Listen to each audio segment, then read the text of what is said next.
इस दिवाली आपकी जेब पर लक्ष्मी जी मेहरबान होने वाली हैं। महंगाई से महीनों तक जूझने के बाद अब सरकार आपके लिए ला रही है अब तक का सबसे बड़ा जीएसटी रिफॉर्म, जिसे प्रधानमंत्री नरेंद्र मोदी ने दिवाली का डबल तोहफा कहा है।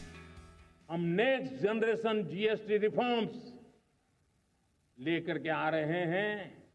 ये दिवाली के अंदर आपके लिए तोहफा बन जाएंगे। सामान्य मानवीय की जरूरतों के टैक्स भारी मात्रा में कम कर दिए जाएंगे। लेकिन ये होगा कैसे, ये भी समझ लेते हैं। जानकार ये मानते हैं कि भारत सरकार ने जीएसटी ढांचे में बड़ा बदलाव प्रस्तावित किया है। सब कुछ ठीक रहा तो इस दिवाली तक देश में सिर्फ 2 टैक्स स्लैब 5% और 18% रह जाएंगे। मौजूदा 12% और 28% स्लैब पूरी तरीके से खत्म हो जाएंगे। हाँ, कुछ चुनिंदा लग्जरी और सिन गुड्स पर 40% टैक्स जारी रहेगा। इससे क्या बदलेगा, ये भी समझ लेते हैं। तो 99% सामान जो अभी 12% टैक्स पर है, वो 5% पर आ जाएगा। मतलब जरूरी चीजें सस्ती होंगी। 90% प्रोडक्ट्स जो 28% पर है, अब 18% पर आ जाएंगे। यानी इलेक्ट्रॉनिक्स और कई सेवाओं में सीधे राहत।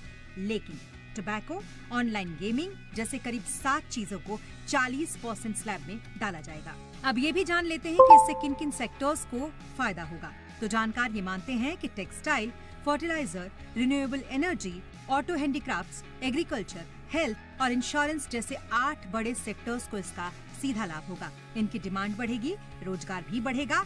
केंद्र सरकार स्वास्थ्य और टर्म इंश्योरेंस प्रीमियम पर जीएसटी को कम करने या हटाने पर विचार कर रही है, जिससे बीमा अधिक किफायती होगा।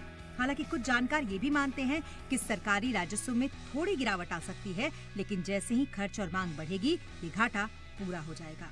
जीएसटी रजिस्ट्रेशन और ई इनवाइसिंग प्रक्रिया को सरल बनाने की भी कोशिश हो रही है, जिससे छोटे कारोबारियों को पेपर वर्क और कंप्लायंस में कम परेशानी होगी।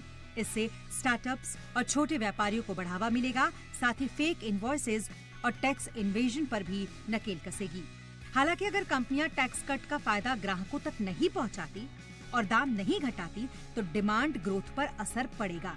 मतलब फायदा तभी होगा जब कंपनियां वाकई कीमतें कम करें। फिलहाल सरकार ने जीएसटी दरों में सुधार से जुड़ा बड़ा अहम प्रस्ताव ग्रुप ऑफ मिनिस्टर्स यानी जीओएम को सौंप दिया है। इसमें देश भर के राज्य के वित्त मंत्री शामिल हैं, जो इस प्रस्ताव पर गहराई से मंथन करेंगे और अपनी सिफारिशें जीएसटी काउंसिल के सामने पेश करेंगे।